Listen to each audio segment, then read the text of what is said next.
오늘은 어, 이 이야기로 좀 시작을 해보겠습니다. 지난 9월 7일입니다. 올해 9월 7일 일본군 위안부 피해자 한 분이 돌아가셨습니다. 우리가 할머니라고 표현을 하는데요. 좀 그것이 적절하지 않다고 생각을 하긴 합니다. 뭐 용어들이 좀 음, 모든 것들을 담아내지 못하는 것 같은데요. 이제 공식적으로 등록돼 있는 그 위안부 피해자 생존자는 현재 8명입니다.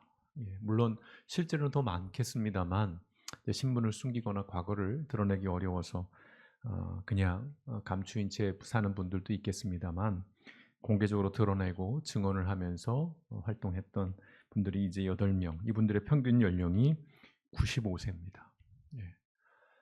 이제 정말 시간이 얼마 남지 않았습니다. 이제 직접적인 피해자분들이 그 지난 역사를 증언하고 직접적으로 그것들을 사람들에게 알리는 사람들이 계속해서 급속하게 줄어드는 것이죠.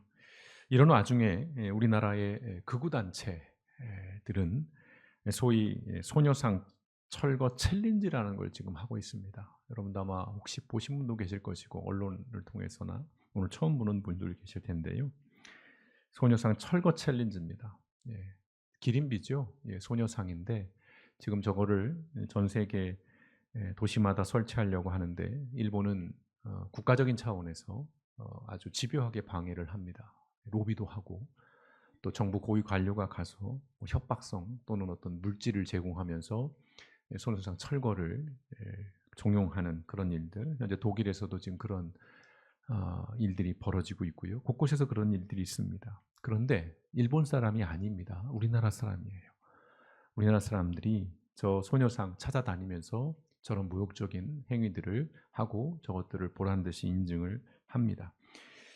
위안부 역사를 부정하는 것이죠. 그리고 피해자를 모욕하는 그런 만행을 지금 저지르고 있습니다. 저 중에는 상당수가 안타깝지만 그리스도인들이 있습니다. 일본에서는 뭐 최근에 사도광산이 세계 유산으로 등재가 됐습니다. 우리나라가 거부하면 등재되지 않는데 우리가 찬성을 했습니다. 뭐 큰 조건 없이요. 일본에겐 그것이 유산일지 모르지만 우리에게는 처참한 역사인데 그것들을 세계에 알려야 되는데 그런 부분들이 감춰지고요. 또 위안부나 강제징용의 역사를 부정하고 독도를 일본 영토라고 가르치는 검정 교과서가 계속해서 지금 일본에서는 통과가 되고 있습니다. 뭐 우리나라는 또 어떻습니까? 예, 독도 조형물이 공공장소에서 철거되고 있습니다. 더 놀라운 것은 최근 우리나라에서도 친일을 미화하고 정당화하는 역사 교과서가 검증을 통과했습니다. 많은 문제가 있어요. 불법적이에요. 자격이 없는 사람들인데 그것들을 교육부에서 통과시켜 줬습니다. 그 내용을 보면 뭐 기가 막힙니다. 일일이 열거할 수 없는데요. 일본에 부역을 했던 친일을 했던 사람들이 합리적인 사람들이고 굉장히 지식인들이고 그것이 최선의 선택이었다는 뭐 이런 식의 이야기들을 서슴없이 기술하고 이제 그건 우리 학생들이 배우게 됩니다. 이제 학교에서 공식적으로 그 교과서를 채택해서 배우게 될 텐데요. 문화라는 것은 시대와 세대에 따라 달라져요. 그것이 당연하고 자연스러운 것입니다. 그러나 역사는 그럴 수 없다는 것입니다. 물론 역사에 대해서 해석은 시대에 따라 조금은 달라지는 부분들도 있어요. 그러나 역사도 변하지 않고 변할 수 없는 역사가 분명히 있다는 것이에요. 예. 지금 세대의 역사가 다음 세대에게도 사실로, 상식으로 전수되지 않는다면 이것은 매우 위험한 일입니다. 야, 독도, 야, 그 우리 땅인데 말이 돼? 야, 그 택도 없는 얘기지. 그게 어떻게 일본에게 넘어가? 전에도 좀 그런 말씀 드렸습니다. 일본은 1년, 2년, 10년, 20년을 바라보고 자기네 땅이라고 주장하는 게 아니에요. 그들은 100년, 200년을 바라보고 있습니다. 그렇게 야금야금 조금씩 그들의 역사를 바꿔가는 거예요. 그래서 일본의 지금 젊은 세대들은요, 학교에서 그 일제 강점기 우리가 말하는 그 일본 제국주의 역사를 배우지를 않습니다. 그래서 몰라요. 위안부가 있었는지도 모르고 자기들이 그렇게 많은 사람들을 죽였는지도 대량 학살을 했는지도 그런 역사를 모릅니다. 지금 젊은 세대들이요. 그런 것이에요. 우리는 이미 교육을 통해서나 체험을 통해서 알고 있는 것들이 다음 세대에게, 지금 오늘 여기 앉아 있는 우리 중학생들이 저들이 어른이 되고 또 그 다음 세대들이 이어졌을 때 우리가 알고 있는 역사와 동일한 역사로 기억을 할 것이냐, 그것들을 배울 것이냐, 그건 장담할 수 없다는 것이에요. 매우 위험한 일이죠. 그건 세대 간에 말할 수 없는 단절이 이루어지는 것입니다. 동시대를 살고 있는데 전혀 다른 얘기를 하는 거예요. 그 위안부 역사는 거짓이라는 것, 돈 벌러 갔던 사람들이라는 것, 매춘이라고 그냥 폄하해버리는 이런 일들을 서슴없이 하는다는 것. 그러니 서로 갈등이 생기잖아요. 끊임없이 수요 집회를 하는 데 있어서 그 앞에 마주서서 반대 집회를 하고 그들을 모욕하고 심지어는 폭력을 행사하는 이런 일들. 별것 아닌 것 같고 그저 뭐 지역적인 문제 같지만 그렇게 조금씩 잊혀지고 왜곡되면 그것이 어느 순간 우리 사회를 굉장히 혼란스럽게 만든다는 것이죠. 이러한 위험성, 역사가 왜곡되고 제대로 가르쳐지지 않는 것의 위험성을 알고 그것을 경고하고 그것에 대비하고자 하는 말씀이 바로 이 신명기서의 말씀입니다. 이스라엘의 역사로 보자면, 자, 신명기서의 배경은 이렇습니다. 지금 이스라엘은 모압 평지에 있습니다. 지도를 이제 띄워 주시면요. 뭐 자세히는 안 보이겠습니다만 눈을 크게 뜨고 보시면 말하자면 요단강 이 동편 쪽에 있는 것입니다. 그래서 앞에 이른바 가나안 땅이 바라보는 그곳에 이제 이스라엘 백성들이 모여 있는 거예요. 진을 치고 있는 것입니다. 출애굽한 지 이제 40년이 흐른 시점이에요. 이제 요단강을 건너서요. 홍해에 비하면 아무것도 아닌 강이에요. 정말 협소한 실개천 같은, 거기에 비하면 그런 강을 건너면 가나안 땅이에요. 거기에 들어갈 준비가 이제 되었습니다. 그런데 어떤 문제가 있었냐면 40년 전에 이집트를 탈출했던 성인들의 대부분이 죽은 거예요. 지금 이 모압 평지에 모여 있는 사람들의 절대 다수, 그들의 인구 나이 구성비로 보면 새로운 세대인 것이죠. 무엇보다 모세도 죽음을 앞두고 있습니다. 우리가 아시는 것처럼 모세는 가나안 땅에 들어가지 못합니다. 가나안 땅이 보이는 지금의 요르단 그 지역에서 이제 느보산에서 가나안을 바라보고 거기서 죽음을 맞이하게 되는 것이죠. 그리고 지금 다시 말씀드립니다. 모압 평지에 모여 있는 대부분의 이스라엘 사람들, 그들은 광야에서 나고 광야에서 자란 세대예요. 이집트를 알지 못합니다. 그들의 경험은 광야예요. 즉 출애굽 2세대인 거예요. 이들은 첫 번째 유월절을 경험하지 못했습니다. 10가지 재앙을 내리면서 마지막 장자의 재앙 때 문설주에 피를 바르는 그 일, 그러면 재앙이 넘어가겠다라고 했던 그 재앙의 날을 이들은 경험하지 못했고요. 홍해가 갈라지는, 그래서 육지처럼 건너는 경험도 이들은 하지 못했고 전해 들었겠죠. 그런 일이 있었다라는 것. 그리고 시내산 기슭에서 하나님과 언약을 맺었던 그 자리에 없었던 세대들입니다. 신명기서는 그래서 바로 이 출애굽 2세대들을 위한 말씀이에요. 모세는 설교 형식을 통해서, 신명기서는 전체적으로 보면 설교 한 5편 정도의 모음집이라고 볼 수 있는데요. 이스라엘이 가나안에 들어가서 여전히 하나님의 백성으로 살아가기 위한 규범과 규례와 지침을 가르치기 위한 말씀이 이 신명기서입니다. 그래서 신명기서는 두 번째 율법으로 불려요. 신명, 새로운 명령, 뭐 이런 것이죠. 두 번째 율법. 시내산에서 받은 율법과 뭐 전혀 다른 율법이 아니에요. 그걸 지금 현재의 세대들에게 눈높이에 맞게 또는 옛날 그대로의 율법들을 다시 그들에게 일깨우고 가르쳐주는 것입니다. 그래서 신명기서의 강조점은 하나님이 주신 땅에 들어갔을 때, 그 약속의 땅, 가나안 땅에 들어갔을 때 하나님이 하신 일과 그리고 하나님과 맺었던 그 언약의 말씀을 잊지 말고 기억하라는 것. 그리고 더 중요한 것은 뭐냐면 그것을 행하라는 것입니다. 모세는 이렇게 선포해요. 4장 오늘 1절과 2절 말씀에 이스라엘 백성 여러분, 내가 여러분에게 가르치는 이 모든 법과 규정을 잘 듣고 지키십시오. 명령은 되게 단순해요. 준행하라는 것입니다. 지키라는 것이에요. 그러면 여러분이 살 수 있을 것이며 여러분 조상의 하나님 여호와께서 여러분에게 주시는 땅에 들어가 그 땅을 소유하게 될 것입니다. 이게 하나님의 약속이거든요. 시내산 기슭에서 맺은 약속이 그거예요. 너희가 내게 순종하고 내 말씀을 들으면 내가 너희 하나님이 되고 너희는 내 백성이 될 것이고 내가 준 땅에서 너희들은 번성하게 될 것이다라고 하는 그 언약의 말씀, 그 약속이에요. 그러니까 하나님의 말씀을 지킨다면 그 땅을 소유하는 것과 그 하나님이 주신 그 축복을 받겠다라는 이야기를 하시는 겁니다. 그러면서 뭐라고 말씀해요? 여러분은 이 법과 규정에 무엇을 더하거나 빼지 말고 내가 전하는 여러분의 하나님 여호와의 명령을 지키십시오라고 말씀합니다. 여러분 이 말씀을 기억하십시오. 이따가 이 말씀이 굉장히 의미 있게 여러분에게 다가갈 텐데요. 더하거나 무엇을 더하거나 빼지 말고 내가 전하는 여러분의 하나님 여호와의 명령을 지키십시오라고 그렇게 선포하는 거예요. 그렇게 가르치고 있는 것입니다. 자, 오늘 모세의 이야기를 보면요. 모세는 자신의 경험, 견해 이런 것들을 가르치고 전하는 것이 아니에요. 예컨대 모세가 출애굽 2세대 앞에서 젊은 세대 앞에서 야, 내가 출애굽할 때 말이야. 예, 요즘 우리 사회에 회자되고 있는 나 때는 말이야. 그리고 꼰대라고 하는 말, 이게 무서운 말입니다. 옛날로 치면 빨갱이와 같은 그런 말, 사람을 규정해 버리는 거예요. 아유, 당신 꼰대네. 이거면 다 끝이에요. 그럼 아무 말도 못 해요. 내가 출애굽할 때 말이야 이랬어. 내가 어땠는지 알아? 이런 얘기를 안 했어요. 아마 그랬으면 그 출애굽 2세대들이 모압 평지에서 야, 쟤 꼰대다 그랬을 거예요.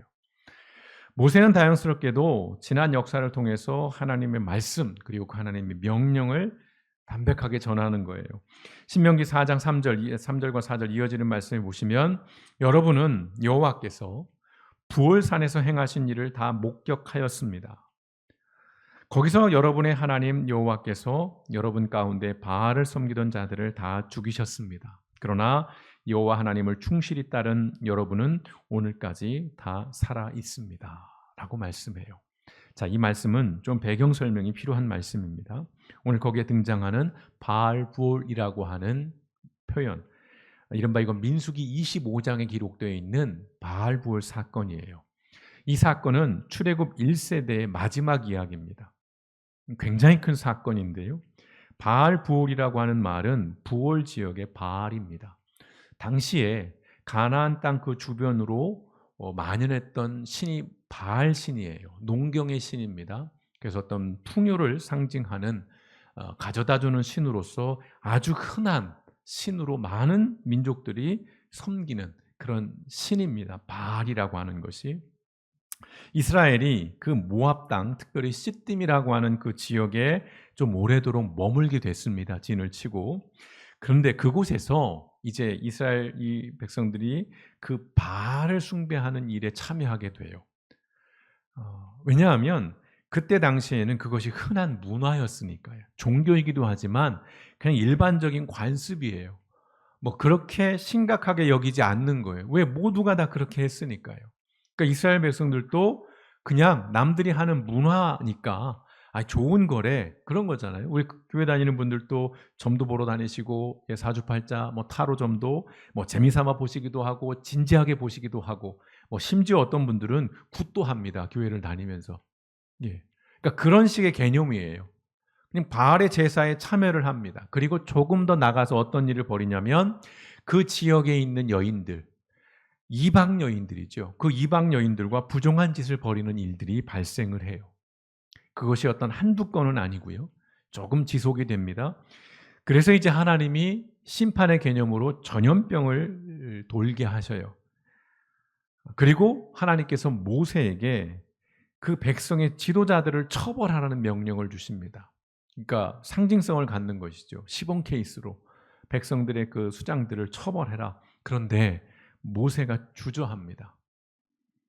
그리고 하나님의 그 명령을 있는 그대로 수행하지 않아요. 앞서 제가 기억하라고 한 말씀, 가감하게 되는 겁니다.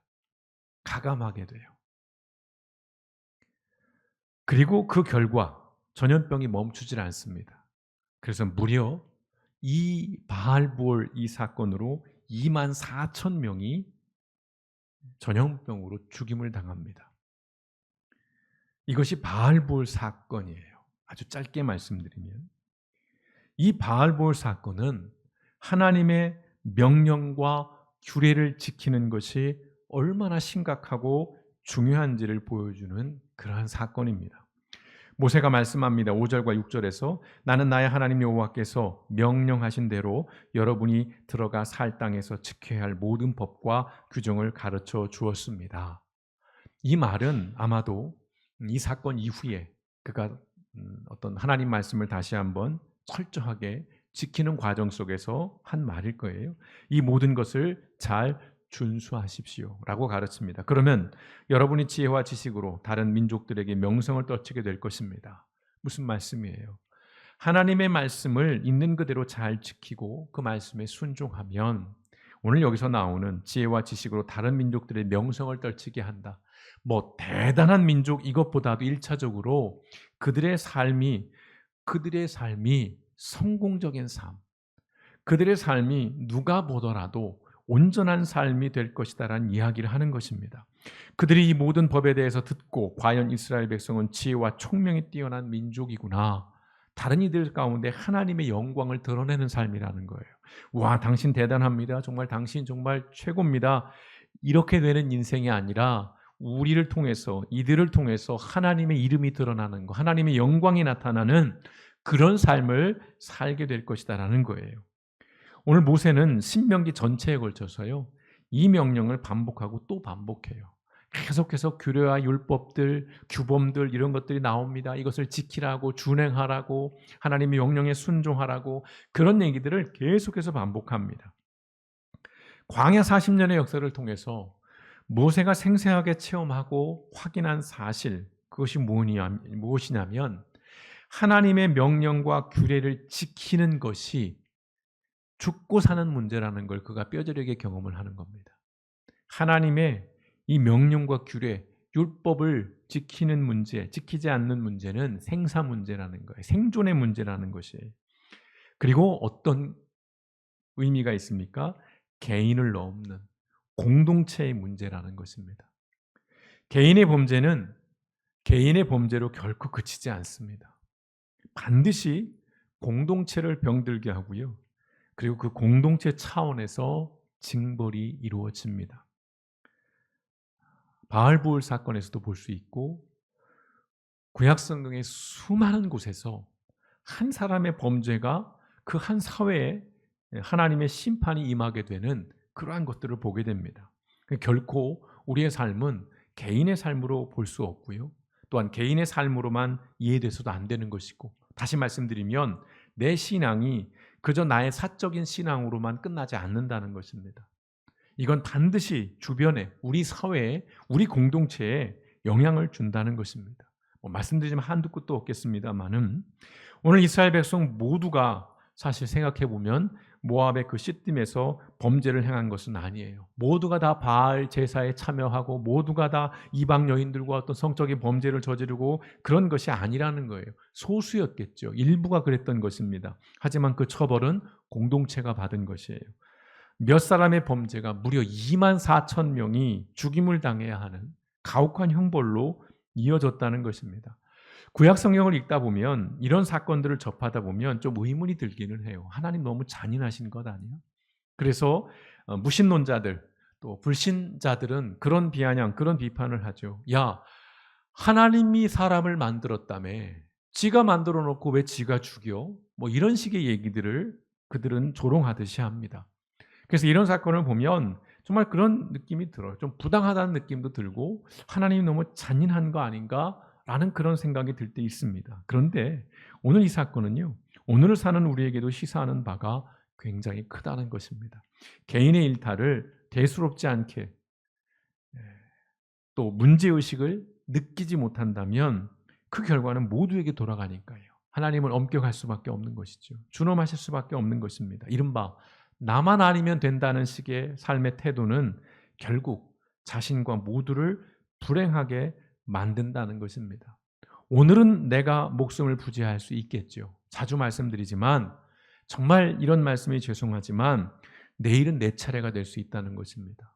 나만 아니면 돼 라는 그런 식의 사고방식, 그저 모든 것은 개인에 달려있고 그저 개인의 책임이고 개인의 문제로 다 그렇게 이해하고 그렇게 사회 분위기가 흘러가게 되면 사실은 그 개인들은 시차를 두고 한 사람 한 사람씩 무너질 수밖에 없는 것입니다. 공동의 문제의식을 가져야 되는 것이고요. 나 이외의 다른 삶에 대해서도 관심을 가져야 되는 이유가 여기에 있는 것입니다. 잘못에 대해서 무심하고 그저 나의 이익에 따라서 그 잘못의 처분을 달리한다면 지금 우리 사회가 그래서 많은 갈등을 겪고 있는 거잖아요. 만인이 법 앞에 평등하다고 하면서 그렇지 않은 역사를 우리는 계속해서 보고 있고 지금은 그 정점을 우리가 지켜보고 있잖아요. 그러면요, 그 책임, 내가 지지 않은, 내가 잘못하지 않은 것으로 인해서 내가 책임을 지고 내가 피해를 보고 내가 희생되는 그런 상황이 언제든지 올 수 있다는 것입니다. 이스라엘의 지금 저 문제는 사실은 이스라엘 모든 사람들이 동의하지 않아요. 네타냐후 총리가 그 자신의 정치적인 생명을 연장하고 그 자신의 개인적인 아픔이라면 아픔이죠. 예. 그 형이 죽었으니까 테러범들에 의해서. 그걸 계기로 그가 이제 정치에 뛰어들게 됩니다. 그걸 우리가 이해한다 하더라도 그 한 사람이 자기의 안위를 위해서 너무 많은 희생을 지금 치르고 있다는 거예요. 미국도 어쩌지 못합니다. 대선을 앞두고 있으니까요. 유대인들 심기 건드리면 대통령 못 되거든요. 유대인들이 강력합니다. 그러니까 참 얄밉지만 이 말씀이 참 이루어지는 것 같기도 한 거예요. 예, 세계에서 강력한 영향력을 갖고 있는 이스라엘 유대인들. 모세가 신명기 전체를 통해서 수없이 같은 말씀을 반복하는 것은 자신과 그 출애굽 1세대가 저지른 그 실수, 그 범죄를 출애굽 2세대가 반복하지 않기를 바라는 간절함 때문이에요. 물론 그 전 세대의 시행착오를 제대로 가르친다고 해도 다음 세대가 그럼 올바르게 살아갈 것이냐? 그렇진 않아요. 지금 여기 중학생들을 우리가 최선을 다해서 가르친다 하더라도 아마 시행착오는 있을 거예요. 없을 수는 없습니다. 죄성을 가졌으니까요. 인간은 끊임없이 그러한 잘못들 전철을 반복해 갈 것이에요. 그럼에도 포기하지 않고 우리가 지난 역사를 가르치고 하나님의 명령 그 규례를 끊임없이 일깨워줘야 하는 것은 그나마의 그 시행착오를 좀 줄여보자는 거예요. 그걸 통해서 억울하고 부당한 피해, 희생을 당하는 사람들을 지키고 보호하기 위함이라는 것입니다. 바알부올 사건에서 매우 중요한 인물이 한 사람이 있습니다. 엘르아살의 아들 비느하스라고 하는 사람입니다. 이 사람이 어떤 일을 벌이냐면 하나님이 전염병을 내렸어요. 그리고 모세를 통해서 그 하나님의 심판의 말씀, 경고의 말씀도 전했어요. 그러면 좀 자중하고 눈치라도 보여야 되는데 그러지 않았어요.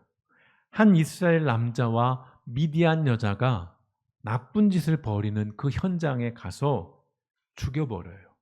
이 비느하스라는 사람이에요. 근데 어떤 일이 벌어지냐면 전염병이 멈추게 됩니다. 이 일에 대해서 하나님께서는 모세에게 이렇게 말씀하셔요. 민수기 25장 11절과 12절에 나는 비느하스가 행한 일로 이스라엘 백성에게 분노를 거두었다. 그가 내 명예를 위해 나처럼 분개하였으므로 내가 분노로 그들을 전멸시키려던 뜻을 돌이켰다. 그러므로 너는 그에게 내가 그와 함께 그의 후손에게 영원한 제사장 직분을 주기로 약속한다고 말하라. 그는 나를 위해 분개하여 이스라엘 백성을 속죄하였다. 라고는 말씀이 있어요. 심정적으로 거부감이 드실 수도 있을 것 같아요. 살인했잖아요. 비느하스가 어떠한 권리로, 그가 어떠한 지위로 남의 생명을 함부로 할 수 있겠어요? 명백히 이건 살인입니다. 맞아요. 두 사람을 죽여요. 잔인하게 죽입니다. 창으로 뚫어서 죽이거든요. 그런데 하나님이 그 사건에 대해서 표현이 그렇습니다. 극찬을 하시는 거잖아요. 잘했다고 칭찬하시잖아요. 그리고 어떤 상급까지 주십니까? 제사장 가문으로 삼겠다는 것.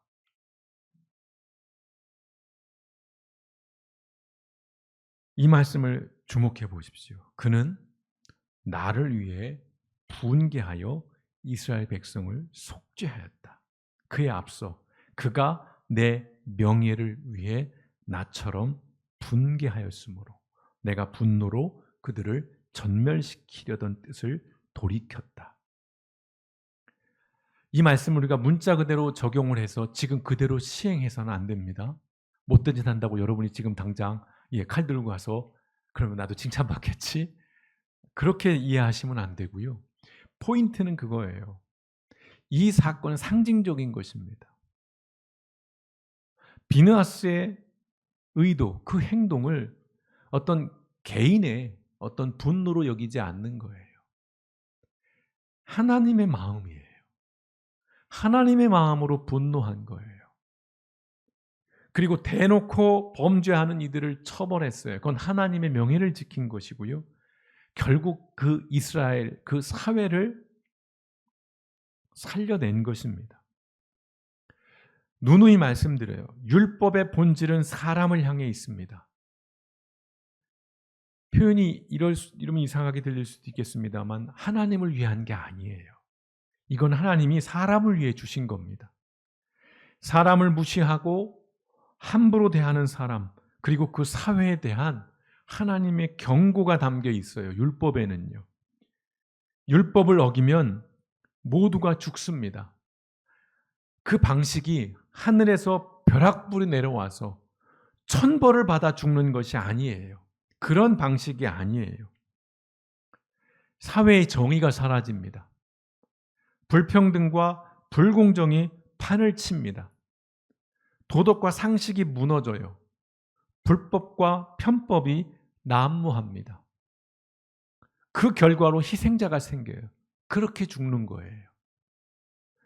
왜요? 그 결과 경제가 무너지거든요. 안보가 위태로워지거든요. 사회 안전망이 붕괴되거든요.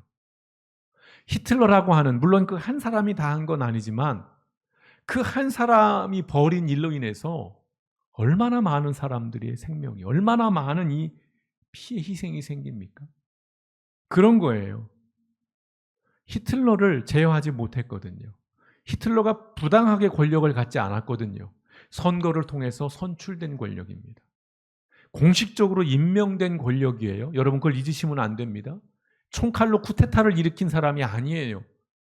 독일 사람들이 찍어줬어요. 독일 사람들이 열광했습니다. 그 결과 하나님의 심판이 그렇게 임하게 되는 거예요. 우린 이 사실을 기억해야 합니다. 더 심각한 문제는 다음 세대들에게 희망과 기회를 빼앗아 버린다는 거예요. 정말 4, 50년 넘게 지금 팔레스타인, 이스라엘도 마찬가지고요. 거기는 계속 전쟁이에요. 지금 살고 있는 사람도 태어나면서부터도 이미 전쟁이었던 겁니다.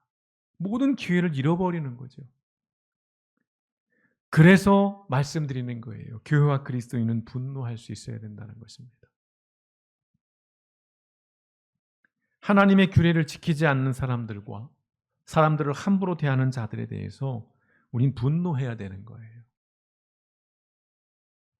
생명을 무시하고 자본을 앞세우는 자들에 대해서, 이익에 따라서 법을 집행하는 자들에 대해서, 역사를 왜곡하는 자들에 대해서 우린 침묵해서는 안 된다는 것입니다. 이 침묵은 하나님의 명령을 어기는 거예요. 모세가 그때 그런 실수를 했잖아요. 그러니까 그 명령을 어찌 보면 수행한 비느하스를 하나님이 칭찬하는 이유는 굉장한 상징성을 갖고 있는 것입니다. 교회와 그리스도인은 다시 한번 말씀드려요. 분노할 수 있어야 하는 것입니다. 그런데 문제는 분노하지 않아야 할 때는 분노해요. 왜냐하면 거기엔 이익이 걸려 있거든요. 근데 분노해야 되는데 분노하지 않아요. 왜냐하면 그건 무섭거든요.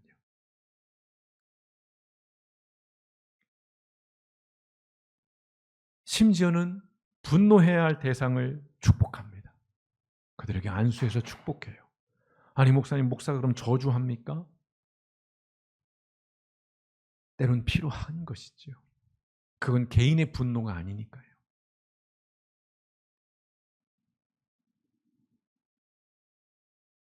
교회와 그리스도인들이 하나님의 말씀, 그 규례에 비추어서 살아가고 세상을 바라볼 수 있을 때 하나님의 심판이 되돌리고 우리의 사회를 그나마 바르고 건강하게 지켜나갈 수 있다는 것이에요. 이것이 다음 세대를 위해서 오늘 지금의 세대가 해야 할 일이라는 것입니다. 모세가 이 신명기서 전체를 보면 정말 끊임없이 반복해요. 그 젊은 세대들에게 하나님이 어떤 분이신지, 하나님이 우리를 어떻게 이끌어 오셨는지, 그리고 하나님이 그 범죄에 대해서 어떻게 준엄하게 심판하셨는지를 끊임없이 가르치고 또 가르치고 또 가르칩니다. 물론 그렇게 배운 그들이 가나안 땅에 들어가서 또 못된 짓 하기는 해요. 그렇다고 우리가 손 놓을 수 없다는 것이에요. 야, 나도 살기 힘든데 니들은 니들이 알아서 살아라. 그러기에는 지금의 세대가 물려주는 다음 세상이 너무 가혹하거든요. 너무 참혹하거든요. 다음 세대에게 정말로 성공하는 법을 가르치고 싶다면 하나님의 말씀을 먼저 가르쳐야 하는 줄 믿습니다. 사람을 귀하게 여기는 그 하나님의 사랑을 그들에게 가르치고 그들에게 알려야 할 것입니다. 그래야 함께 사는 거예요. 내 아이만 건강하고 잘 사는 게 아니고 같이 그나마 오늘 우리가 살아가는 세상을 봅니다. 하나님의 이 말씀과 명령과 규례가 그저 종교적인 영역에서 그치는 것이 아니라 이것은 우리의 삶의 가장 기본 토대입니다. 이 땅의 교회와 그리스도인들이 먼저 된 우리가 우리 다음 세대들을 생각한다면 우리부터 그 하나님의 말씀을 기억하고 그 하나님의 말씀의 토대 위에서 우리의 다음 세대들에게 학원 뺑뺑이 돌리기 이전에 하나님의 말씀을 가르치고 하나님의 말씀으로 그들을 위해서 자녀들을 위해서 기도하는 우리 모든 부모된 마음을 가진 성도로서 우리가 살아가는 이 세상을 우리가 가진 이 말씀으로 하나님이 주신 이 말씀으로 조금 더 안전하고 건강하게 만들어가는 그 일을 포기하지 않고 오늘 내일 이 한 달 우리가 다시 한번 하나님의 말씀으로 살아내는 저 여러분 우리 모든 길벗교회 성도들 되시기를 주님의 이름으로 축원드립니다. 함께 기도하시겠습니다.